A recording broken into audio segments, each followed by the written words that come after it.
15-minute cocktail break. We have a great panel. I want to bring up to start makeup artist Montse Ribe.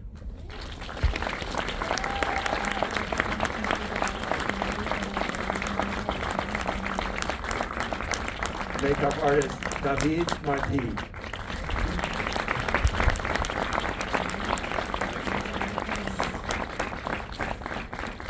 Actor Enzo Vogrincic.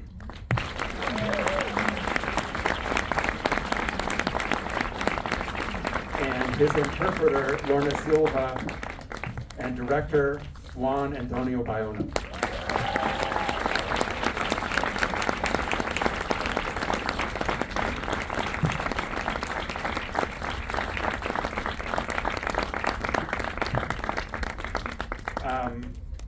Juan Antonio, I'm going to start with you. I have a new friend I just met, an actress named Natalia, who you just met.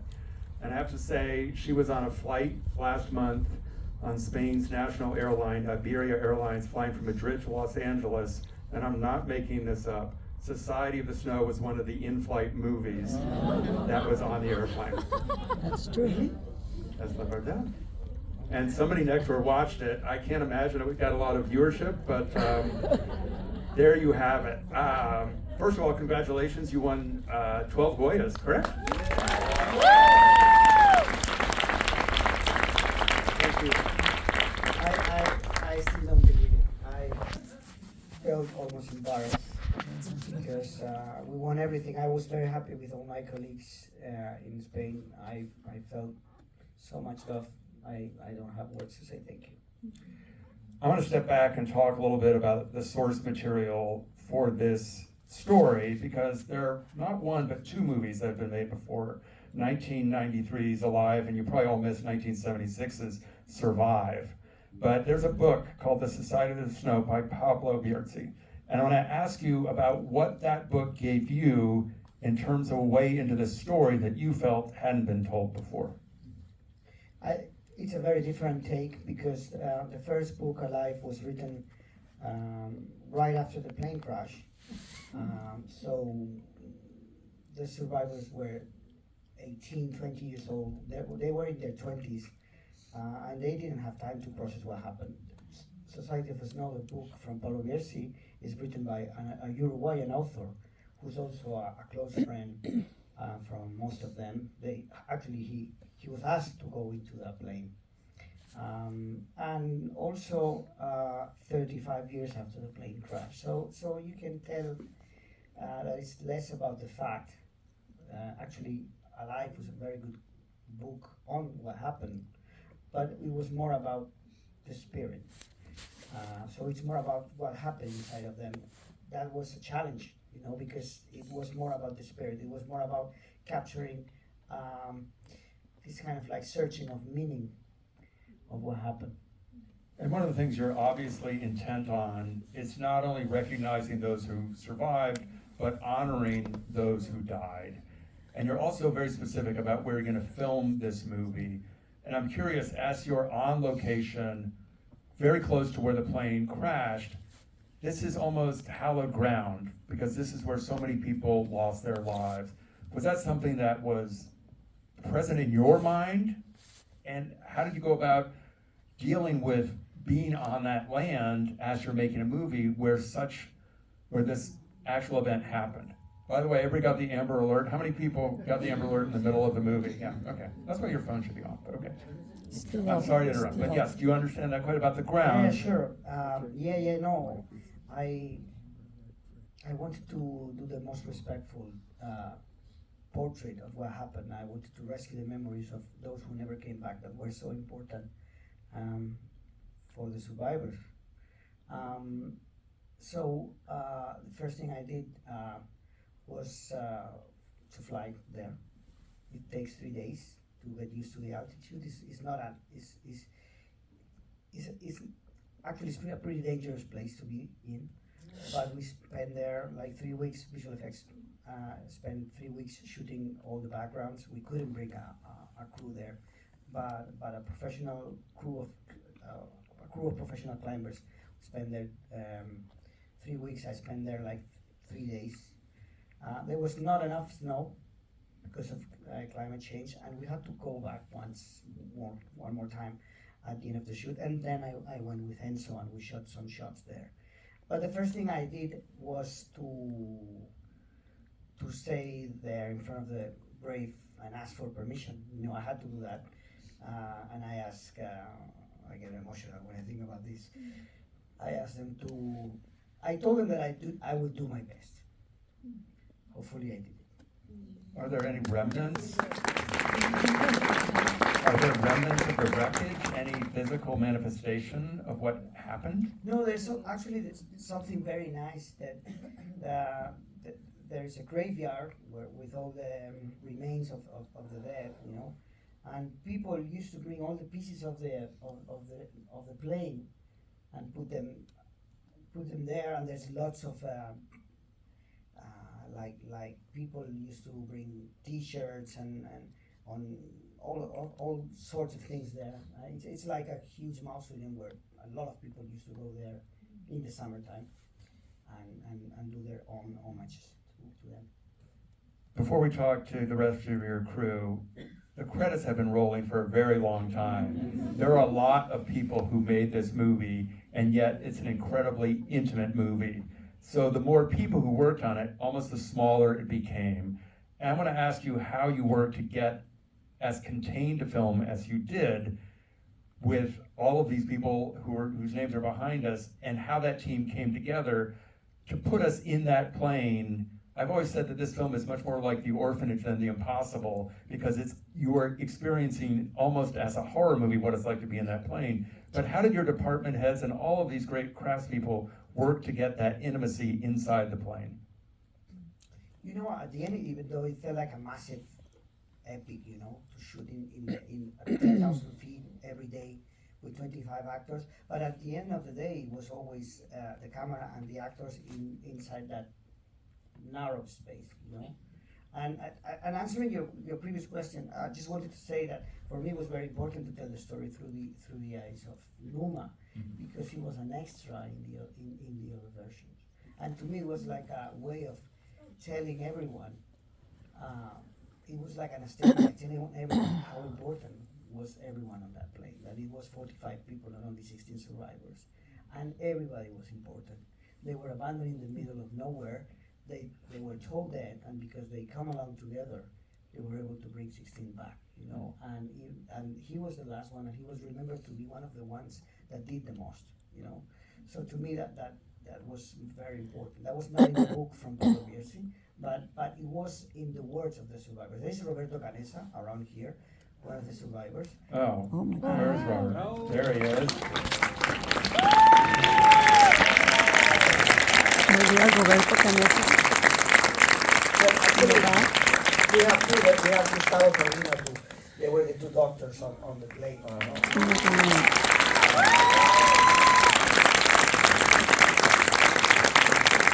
They were the two doctors, but they were 18 years old, and they're only 1 year in college, so imagine how epic it was for them. Oh my God. So, I don't know what. No, it's okay. I have a question for Enzo. We recognized a couple of the survivors. You have what you have in the screenplay. Was there work you did outside of the screenplay? Did you talk to survivors or their families or people who passed away in the accident about their experiences to help fill out your character?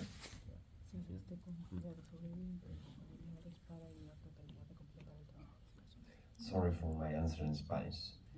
Your Spanish is beautiful. No. Sí, la historia es real, la historia es de ellos. Al final, conocerlos a ellos es una parte fundamental para poder construir todo lo demás. Es como que sin esa parte no hay nada, todo el resto sería inventar. El desafío acá era construir a Numa, o por lo menos entender quién era Numa y quién fue o cómo era, a partir de la memoria, a partir de lo que te cuentan, del recuerdo de Numa. Entonces nadie mejor que los familiares y las personas que lo conocieron para que te hablen exactamente de lo que sentían de Numa. Y en esa búsqueda del personaje, en ese intento de yo acercarme al personaje o ver cuánto del personaje hay en mí, conocerlos a ellos fue fundamental porque me podían hablar de distintos aspectos. Los hermanos de Numa, por ejemplo, me mostraron su casa, recorrimos todas las habitaciones, en cada lugar me decían recuerdos que le venían de Numa de cuando era más chico, de cuando era adolescente, antes de ir al viaje, en cada lugar. Y siempre había un momento donde o la familia, o los amigos, o los supervivientes me hablaban de Numa, no podían hablar más, como que se empiezan a emocionar, como que empieza a haber algo ahí que no se puede decir de Numa, que es una parte como más profunda que te queda de él. Y esa cosa que no se podía decir de él para mí fue fundamental para el resto del proceso, porque yo veía ahí lo especial de Numa, eso que no se puede contar de él. Hay una parte de él que es misteriosa, y en esa parte es donde yo me encuentro cómodo. Ahora, durante todo el proceso, así como hablo de conocerlo, durante toda la filmación siento que yo sentía todo el tiempo que no lo conocía, que no me podía acercar a él, que había algo que no lograba entender cómo era esa persona, y ese fue mi propio desafío durante todo el rodaje. Lorna, that is a lot. No, You're good. She's amazing. She's very good. It's the next Academy Award besides casting. Interpreting. Well, the real story belongs to them. So it is essential getting to know the survivors and the relatives, because without them, you have nothing. You are just making things up. So it was a challenge to build and understand Numa and understand who he was, and it was building him out of memories. And for that, meeting the relatives, the friends, people who knew him was key, because they told me how they felt about him. And that was part of my search for the character, seeing how much he meant to those who knew him. So I got to know the family, got to meet the siblings, and they showed me around the family home, and they walked me through the house and showed me every corner and showed me all, and they also told me the memories they had of Numa from childhood, from before the trip. So so there was always a moment in talking to people about Numa when they would stop talking. There was something, they were filled with emotion, and there was something without words that they couldn't say, and that thing that they felt very deeply about him. So that allowed me to connect with that. And so that, because that very unspoken part was the key, where what I saw in Numa, what I saw about Numa in myself, but there was still a mystery about Numa.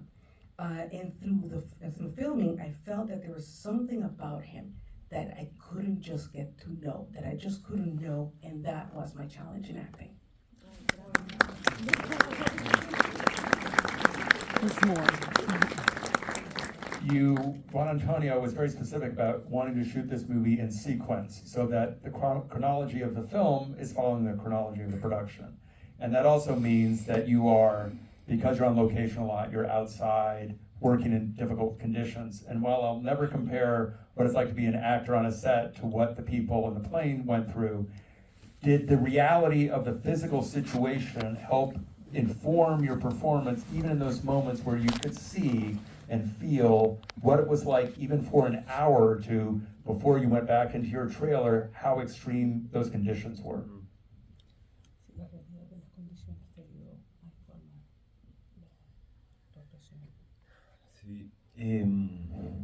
Sí, había algo. La historia es muy impresionante. Lo que le sucede es muy inverosímil. Si uno lo escribiera, la historia queda exagerada. Realmente parecería mucho. Pero cuando uno sabe que es real, ahí todo cambia. Los elementos reales durante el rodaje te ayudaban muchísimo. El frío, el hambre, todo eso eran elementos, parte de la historia que te ayudaban a contar, que eran parte de lo que había que contar.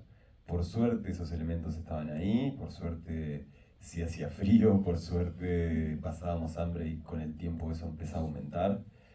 Evidentemente el elemento del peligro, de la muerte, de estar aislados, eso no lo teníamos, eso había que actuarlo.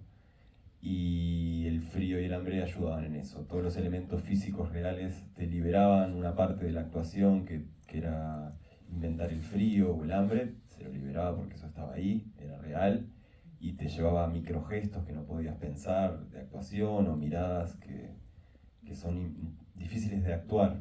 Entonces te liberaba toda esa parte y uno se podía concentrar en lo emocional, que era lo más complejo en este caso, porque lo otro ya estaba dado. Solo había que actuar lo emocional, meterse ahí en lo emocional y el frío y el hambre soportarlas. Ahí no había nada que hacer. Estos elementos, lo que pasa con el tiempo es que al principio te distraen, al principio te molestan, tenés mucho frío y mucha hambre y te distraen, pero con el tiempo pasan a un segundo plano, ya no son importantes. Lo importante termina siendo lo emocional y lo importante termina siendo tu amigo que está ahí enfrente actuando contigo y al final la escena termina resolviéndose con ese otro que está ahí enfrente. So this is quite an impressive story, and it would sound unreal if you see it on paper, but once you realize it's a true story, everything changes. So in the shooting, and while we were shooting, thankfully the conditions were real, like the cold, the hunger. So all that was real. So that helped us with the acting. But evidently there are some conditions that were not there, like the real sense of danger, the isolation, and the sense of death being right there. But the advantage of those physical conditions being real, the cold, the hunger, we didn't have to invent them. We didn't have to, let's say, act them. And by being in those conditions, we're able to make some acting discoveries and micro gestures, some looks, some things that maybe we wouldn't have discovered. In that way, we could focus on the emotional part, which is at the heart of this. So maybe at the beginning, the elements were a distraction, I'm hungry and cold, but over time, that wasn't important. What was important was shooting the scene with your friend right in front of you and find a way to solve together the riddle of that scene. David and Monse, Juan Antonio likes to have everything in camera. He doesn't like to use visual effects. He wants the actors to lose weight. That's why he shot in sequence. What kind of challenges does that present to you when you have to do so much in camera, especially in difficult circumstances, and you're dealing not only with weather, but starvation, frostbite, all of those other elements? David, you want to start? Okay. Well, one thing that I have to mention is that you said when Enzo was going back to the trailer, there was no trailer. Okay. I mean, they go back to a kind of a can, but everybody fits there. All the actors were in the same room. So there was no, like the star Enzo or no, nothing like that. But, well, and the other thing is that you said that GA wants to have everything on camera or everything out of camera. Meaning that we build everything. We build a lot of corpses, a lot of things, and the actors can manipulate them. The actors can feel that they are there. There's a pile of dead bodies in the side. There's bones and rest of remains of people over there. And you maybe don't see it on camera, you don't see it on frame, but everybody on the team, on the crew of the movie, they are seeing that thing. So we are living with all that thing. Obviously, it's silicone, it's, Fake. It's resin, it's all fake, but it's there. And it looks real, because we do it real. Right? But that's the thing, I mean, the way that he shoots his movie, because the same happens on the Impossible, is that you have everything there to play with it. You have everything there to get that feeling. And even if you don't see it on the frame, the actors and even the audience, they know that it's there because maybe they saw it. There's a glance of this, a glance of that, and you saw it there. But yeah, well, I don't know if I'm answering the question. I think that's very interesting because to me, the greatest definition of what they do is that they support the performance where the actor cannot get, and you say you don't see that, but you see that in their faces. Yeah. You see that they did all the journey, and you see that when they read their names on the radio, and you see all those faces, you can see all the work that you did that was out of camera in those faces, and that's a great definition of what they did. I remember that they spent 3 months taking a picture every day of every single actor. There were more than 25 just to see how the hair grew on their faces, and they did a study on them. Then the two doctors here, Roberto and Gustavo, they gave them like this kind of like paper with a human silhouette, and they gave us all the information of every single injury they had, every single them on the plane. So they did a huge study, and then they go along with the actors throughout the performance, help them to arrive where it was not safe for healthy reasons, obvious healthy reasons. But that's to me like the biggest discovery, how important was what you did for the actors and how difficult it is to separate what they did from what you did in the film. Thank you. He never said that to me. Monse, I want to ask you, we have characters who are starving and they're also exposed to extreme weather. Do those two things manifest themselves in different ways on an actor's face or on their body? Sorry, I didn't understand the last part. Entonces, sí se manifestó los cambios de perder de peso, de quemarse por el frío, como si sí se manifestaba en el cuerpo de alguna forma de los actores. Well, they lose a lot of weight because the diet, and it depends on the structure of the body of each actor. You can see that it goes different. In some actors, they lose a lot of weight and they didn't need any prosthetic or anything because they already very thin.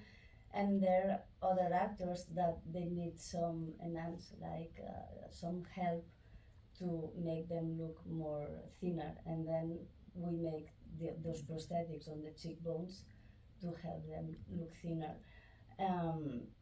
Also, for example, Jota asked us to do legs, prosthetic legs for one of the characters called Coche, that we saw it on the last part of the movie on the hospital, and I think it's a very powerful image, and we didn't think when we did it that it was going to be so powerful, because a lot of friends and people ask like, those legs were real or were fake, and I think it impacts a lot on the brains people, because I think with this image you can see how damaged and how thin the characters were.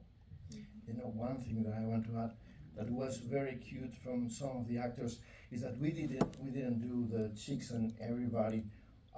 Some of the ones have dentures just to make the skull come out of the face.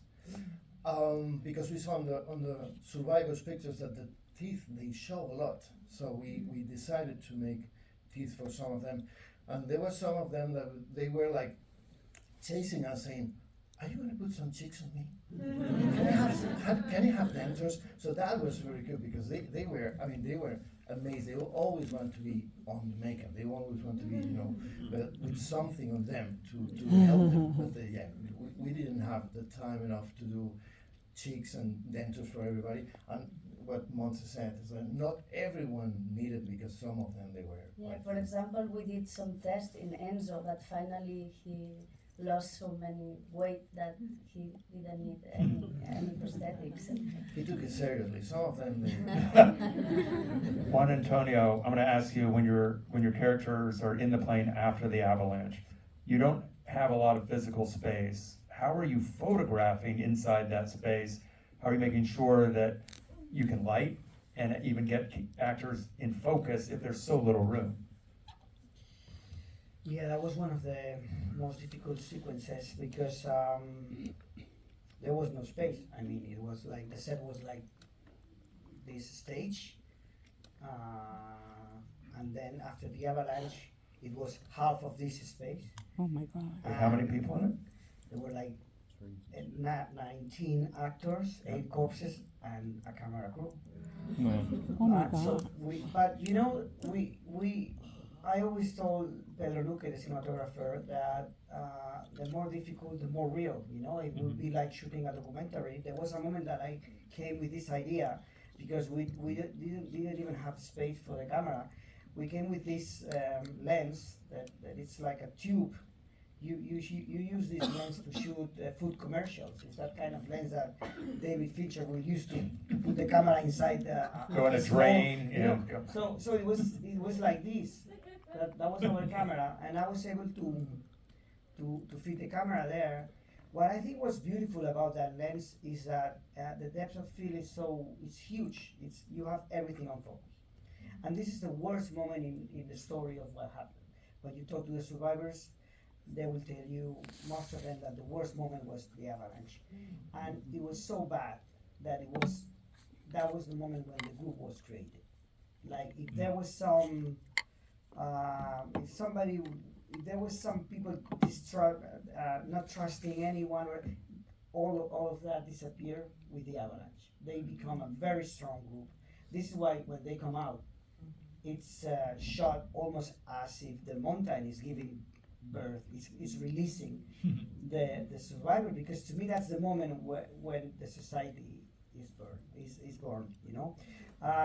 The beautiful thing about that lens is everybody's on focus. Right. So it's like a way of telling the audience everybody's important now. It's the first person in front of camera and the last one at the very end, you know. And those were the things that we were discovering as we were shooting the film. It was everything was made out of a lot of intuition, you know, was in the shoot. But I'm sorry, but that lens that he's talking about, that is the worst nightmare for a makeup artist. That's right. No last looks or final touches, right? Because it's what he said, like, Right. you are inside a tube, that the floor of the set is like this. So it was difficult to walk and go and touch up the last guy, because the last guy in the plane, he got the camera here, and then he goes backwards, and you see everybody in focus, everybody in detail, and it was really.